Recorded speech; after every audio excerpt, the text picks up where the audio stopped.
हाय, hello, good morning, नमस्ते, जय भीम सगळ्यांना. मी सीमा. स्वागत आहे आपल्या सगळ्यांचं माझ्या यूट्यूबच्या चॅनेलमध्ये. तर आता सकाळचे ना जवळपास 8 वाजत आलेले आहेत आणि इथे ना मी माझं सगळं आवरलं. अंघोळ वगैरे होऊन खिडकीमध्ये थोडीशी बसले होते आणि छान वाटलं थोडंसं खिडकीमध्ये बसल्यानंतर. पण वेळ इतका जास्त नव्हता, पटकन उठले आणि आता ना हे थोडंसं झाडलोट करून घेते. झाडलोट करून झाल्यानंतर मला थोडीशी डब्याची तयारी करायची, कारण की मुलगा जाणार आहे शाळेत आणि सकाळचा वेळ ना इतकासा माझ्याकडे नसतो जास्त टाइमपास वगैरे करायला. तर क्लास देखील आता 9चा म्हणजे 9:30चा सुरू होणार आहे. तर त्याआधी मला जितकी कामं उरकता येईल तितकी कामं मी उरकण्याचा प्रयत्न करते. सगळं घर वगैरे झाडून घेतलं आणि पटकन किचनमध्ये आले. तर रात्री ना माझ्या मिस्टरांनी चवळीची भाजी आणली होती. तर तीच चवळीची भाजी आता मला करून घ्यायची आहे. तर सध्या थोडेसे माझ्या हेल्थचे इश्यू चाललेले आहेत आणि त्यामुळे ना घाई गडबड तर भरपूरच असते. म्हणजे सगळंच कामं एका वेळेमध्ये लयीत असे उरकावे लागतात आणि अशा वेळेस ना म्हणजे कुठे कुठे लक्ष जायचं. तर तसंच काहीसं आता सध्या चाललेलं आहे माझं. तर क्लासचा वेळ होत आलेला आहे. मुलगी आणखीन आलेली नाही आहे क्लासची आणि इथे ना मी माझं सकाळचं जे डाएट काढून ठेवलं होतं, जसं की ड्रायफ्रुट्स वगैरे, तर ते ना मी इथे खातीये.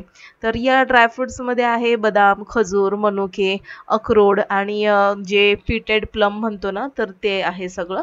तर हे जे सकाळचं जे डाएट आहे तर ते रोजच घेते आणि इथे ना भाजी वगैरे करायची, त्यामुळे सोबतच इथे मी भाजीची तयारी करण्यासाठी कांदा, त्यासोबतच मिरची, लसूण हे सगळं मला आता चिरून घ्यायचं आहे. तर एका वेळी 3 कामं चाललेली आहेत माझी. भाजीची तयारी चाललेली आहे, सोबतच ड्रायफ्रुट्स देखील खातीये, म्हणजे तब्येतीकडे देखील लक्ष देते आणि दुसऱ्या गॅसवरती कढईमध्ये मी माझ्या नाश्त्यासाठी शेवया बनवत आहे, गोड शेवया. कारण की ना घरामध्ये गोड शेवया कोणीच खात नाही. गोड शेवया खाते ती फक्त मी खाते आणि कधीतरी माझा मुलगा आवडीने खातो. असं रेग्युलर असं ब्रेकफास्टमध्ये किंवा नाश्त्यामध्ये असं शेवया वगैरे असं दिलं ना, गोड असू दे अथवा तिखट असू दे, तर मुलं ना खायला मागत नाहीत. मग मी ना म्हटलं की चला आज नाश्त्याला थोडंसं उशीरच होणार आहे, तर म्हटलं की चला हे जे शेवया मम्मीने आणून दिलेल्या होत्या तर त्या पटकन थोड्याशा माझ्यापुरते करून घेते. तर सगळे ड्रायफ्रुट्स मी झटपट खाऊन टाकले आणि इथे कांदा वगैरे चिरून घेतला. मस्तपैकी आता चवळीची भाजी देखील धुवून सकाळीच ठेवली होती. पाणी छान निथळले त्यातलं आणि आता ही भाजी ना चिरून डायरेक्ट मी आता फोडणीला घालणार आहे. तर बरेच जण ना ही चवळीची पालेभाजी जी आहे ना, तर पहिली उकळवून घेतात, म्हणजे उकळत्या पाण्यामध्ये घालतात, मग तिला पिळून घेतात आणि मग फोडणी देतात. पण मग मी तसं काही करत नाही, कारण की मग उकळत्या पाण्यामध्ये ती भाजी घातली की त्या भाजीतले जीवनसत्व सगळे निघून जातात. मग मी काय करते, डायरेक्टच ही भाजी ना फोडणीला घालून देते आणि त्या भाजीला जितकं पण पाणी सुटतं ना, ते सगळं मी आटवून घेते. जर तुमच्याकडे लहान बाळं वगैरे असतील ना, तर काय करायचं, फोडणीला ही भाजी घालायची, त्याच्यामध्ये मिरची नाही घालायची. कांदा, लसूण, ठेचलेलं लसूण हे घालायचं फोडणीमध्ये आणि ही चिरलेली भाजी त्याच्यामध्ये घालून थोडंसं चवीनुसार मीठ घालायचं. या भाजीला ना खूप पाणी असतं आणि हे भाजी जशी शिजत येईल ना तसं ती भाजी पाणी सोडायला लागते आणि मग ना ह्या भाजीचं जे पाणी आहे तर ते तुम्ही एका वाटीमध्ये काढू शकता सूप म्हणून. जर तुमच्याकडे तान्ही बाळं म्हणजे साधारणपणे 6 महिन्याच्या वरती जर अशी बाळं वगैरे असतील ना, तर अशा बाळांना ना या भाजीचं असं सूप तुम्ही काढून देऊ शकता. आणि हो, सूप जर तुम्ही करत असाल तर ना त्याच्यामध्ये भाजी शिजताना मीठ लगेचच टाकू नका, कारण की ही भाजी प्रचंड पाणी सोडते, त्याच्यामुळे खारट वगैरे होण्याची शक्यता असते. तर अंदाज घेत तुम्ही मीठ नंतर घालू शकता. आता आणखीन एक मिठावरून मला विषय निघालाय तर मी तुमच्याशी क्लिअर करते तो. तर इथे मी आत्ताच सांगितलं की माझे थोडेसे हेल्थ इश्यू चालू आहेत आणि हेअर प्रॉब्लेम देखील सुरू आहेत. तर त्या रिलेटेड मी ना डॉक्टरांकडे गेली होती, आयुर्वेदिक डॉक्टरकडे देखील गेली होती केसांसाठी. तर डॉक्टर म्हणाले की काय नाही, असं म्हणजे अबाव 40च्या महिलांना असे त्रास होत राहतात, हेअर फॉल्स होत राहतात. काही जास्त तुम्ही गोड खाता का, किंवा मग जास्त असं सॉल्टी वगैरे खाता का. तर हो, गोड तर मला आवडतं, तर मी हे मान्य केलं की हो डॉक्टर, मी गोड जास्त खाते म्हणून. तर डॉक्टर म्हणाले की गोड वगैरे कमी करा आणि जास्त असं सॉल्टी खाणं देखील कमी करा. तर सॉल्टी तर काही जास्त खात नाही, पण गोड क्वचित असं काही खाण्यात आलं तर आवडीने खाते मी. तर त्याच्यानंतर आयुर्वेदिकची ट्रीटमेंट घेत होती, पण ती मध्येच मी स्टॉप केली, कारण की ना ती ट्रीटमेंट चालू करण्यासाठी मला जवळपास 6 महिने इतकं थांबावं लागलं असतं आणि तितका पेशन्स माझ्यामध्ये नव्हता, कारण की हेल्थ इश्यू असे प्रचंड प्रमाणात वाढत होते ना. तर मग म्हटलं की डॉक्टर थोडंसं चेंज करून बघूया आणि म्हणून मग मी स्किन स्पेशालिस्टकडे गेले. तर स्किन स्पेशालिस्टवाल्यांनी जेव्हा माझी केस बघितले आणि त्यावेळेस त्यांनी मला विचारलं की तुम्ही हेअर स्ट्रेटनिंग वगैरे केलेलं आहे का वगैरे. तर मी म्हटलं की नाही, मी हेअर स्ट्रेटनिंग कधीच करत नाही, फक्त माझे हेअर फॉल होता ते. तर मग त्यावेळेस डॉक्टरांनी माझे केस वगैरे चेक केले, स्कॅल्प वगैरे माझं चेक केलं आणि डॉक्टर म्हणाल्या की ना तुम्हाला साधारणपणे मीठ तुम्ही कोणतं खाता. तर मी म्हणाले की मीठ आपलं साधं टाटा सॉल्ट वगैरे व्हाईट सॉल्ट जे असतं तेच खाते मी. तर ती म्हणाली की अच्छा, मला वाटलं की हिमालयन सॉल्ट किंवा पिंक सॉल्ट वगैरे तुम्ही खाता का म्हणून. तर मी म्हटलं की नाही, व्हाईट सॉल्ट हेच असतं आमच्या जेवणामध्ये.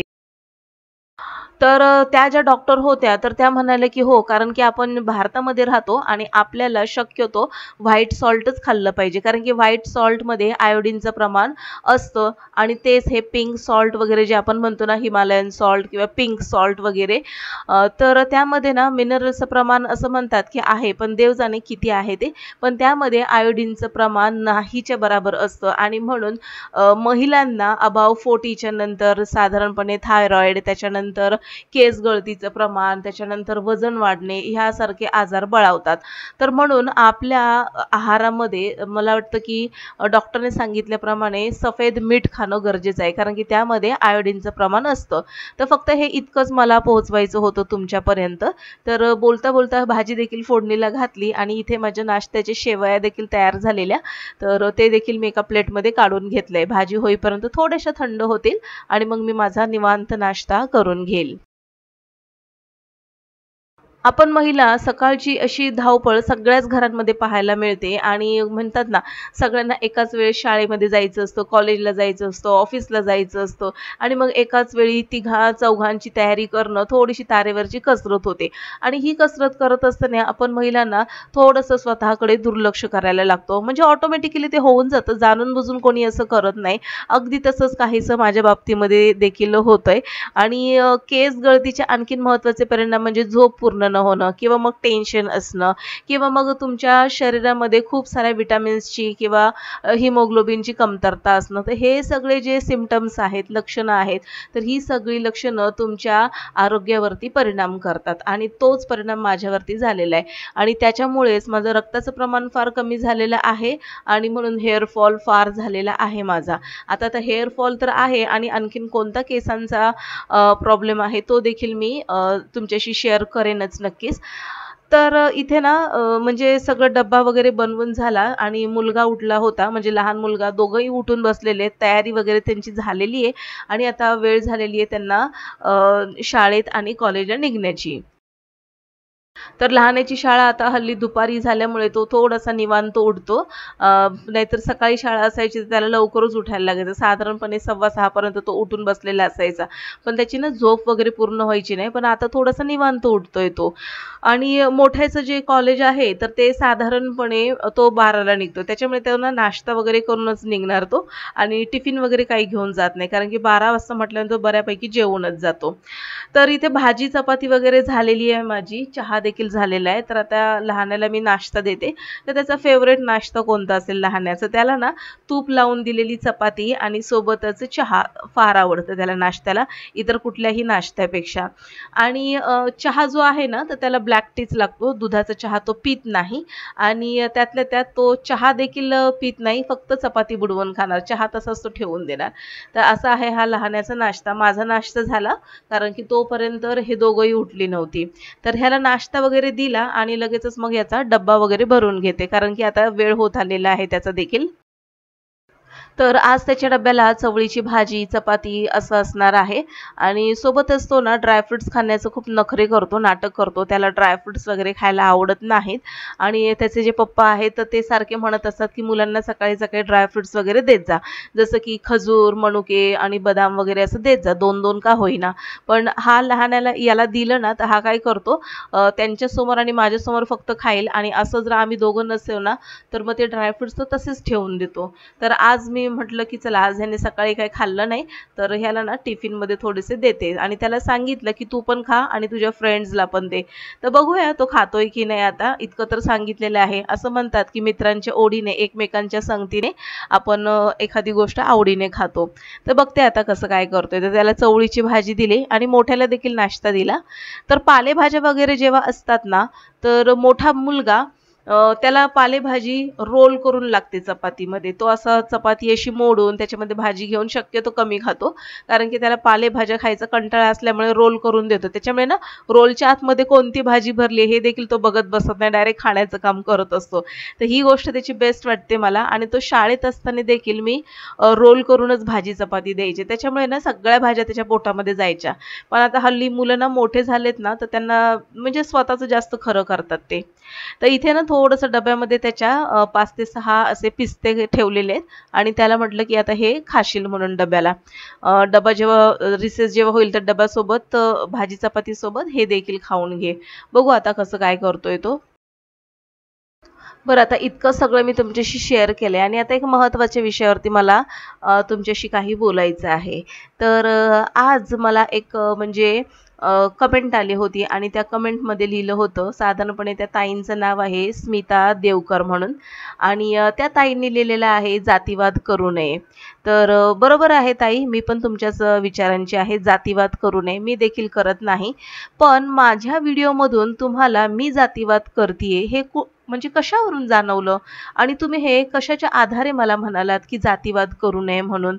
म्हणजे काय नेमकं? कारण की तो व्हिडिओ मी स्वतः पाहिलेला आहे आणि मला त्याच्यामध्ये मी कधीही कोणाला असं जातीवरून बोललेलं आठवत नाही, धर्मावरून मी कोणाला बोललेलं आठवत नाही. आणि मी का बोलेन? जर मी स्वतः माझ्या घरामध्ये माझ्या मुलांसहित इतरांना देखील जर शिकवत असेल तर मग मी अशा पद्धतीने वक्तव्य का करेन? आपण एक शिकलेले नागरिक आहोत, सुजाण नागरिक आहोत आणि जातीवाद, धर्मवाद हे मी असं नाही करत. आणि मला माहिती नाही तुम्ही त्या व्हिडिओवरून मला म्हणाले की जातीवाद करू नये. तर माझे व्हिडिओ ना बऱ्याचशा ताई वगैरे बघतात आणि जर त्या ताई जर बघत असतील ना तर त्यांनी देखील सांगावं की त्या व्हिडिओमध्ये असं काय बघितलंय किंवा असं काय ऐकण्यासारखं आलेलं आहे की त्याच्यावरून या ताई मला म्हणाल्यात की जातीवाद करू नये. तर ताई मला त्याचं स्पष्टीकरण द्या आणि त्याशिवाय मला शांत वाटणार नाही मनाला. तर नक्की सांगा मला, कारण की मी असं कधीही कोणाला जातीवरून धर्मावरून कधीच बोलत नाही आणि त्या व्हिडिओमध्ये देखील मी काही बोललेलं नाहीये. ताई मग तुम्ही म्हणजे जसं की इंट्रोच्या वेळेस जसं की मी हाय हॅलो नमस्कार जय भीम सगळ्यांना असं जय भीम म्हणते म्हणून तुम्ही म्हणताय का जातीवाद करू नये? तर मला प्लीज याचं एक्सप्लेनेशन द्या तुम्ही. कारण की प्रश्न तुम्ही विचारलाय म्हणजे वक्तव्य तुम्ही केलंय कमेंट सेक्शनमध्ये तर त्याचं मला एक्सप्लेनेशन देखील तुमच्याकडनंच हवंय. तर असो, सगळी कामं भरभर उरकली, डबे बनवले मुलांचे, नाश्ता वगैरे झाला मुलांचा आणि मी देखील स्वतः नाश्ता करून घेतला आणि लागोपाठच ना आज मुलांचे पप्पा जरा कामाच्या निमित्ताने थोडे बाहेर आहेत आणि म्हणून मग आता हे जे मुलांचे कपडे जे आहेत तर ते प्रेस करण्याचं काम आज माझ्यावर आलेलं आहे. घाई तर भरपूर झालेली आहे. तर म्हटलं की चला आता पर्याय नाहीये. तर मग मीच इस्त्री गरम केली आणि आता पटापट या मोठ्याच्या शर्टला प्रेस करून देते. तर आता हल्ली ना असं होतंय की मोठा ना त्याच्या पप्पांचे कपडे घालतो आणि हे दोघं एकमेकांचे कपडे घालतात. तर दोघांना एकमेकांचे कपडे येऊन जातात. तर आता हे शर्ट वगैरे प्रेस केलं. तेवढ्यात लहान देखील म्हटलं मम्मी माझा पण शाळेचा ड्रेस प्रेस करायचा आहे. तर म्हटलं आणून ठेव. सध्या खूप धावपळ चाललेली आहे. म्हणजे म्हणतो ना आपण की असा सकाळपासून असं 5 मिनिट देखील असं थोडंसं असं निवांत असं बसायला भेटलेलं नाहीये.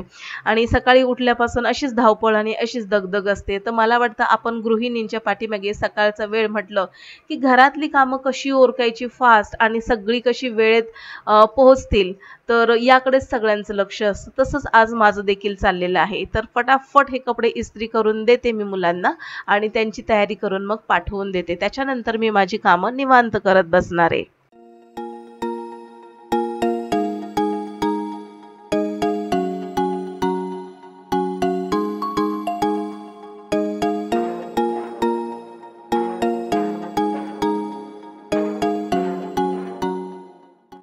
दोन्हीही मुलं शाळेत जाण्यासाठी आणि कॉलेजला जाण्यासाठी बाहेर पडलेली आहेत. थोडीशी आता निवांत झालेली आहे आणि आता थोडासा घरात पडलेला पसारा तो आवरते आणि तो आवरायच्या आधी पटकन आता इथे थोडासा दुपारचा स्वयंपाक जो बाकी आहे तो करून घेते, कारण की चपाती आणि भाजी झालेली आहे. तर म्हटलं की चला मिक्स डाळ करते. तर मिक्स डाळ डायरेक्ट फोडणीला घातलेली आहे आणि इथे साईडला दूध उकळत ठेवले. तर दूध उकळलेलं आहे. तर आता इथे ना मी थोडंसं हळद दूध घेते आणि मिस्टरांना देखील नाश्ता देते.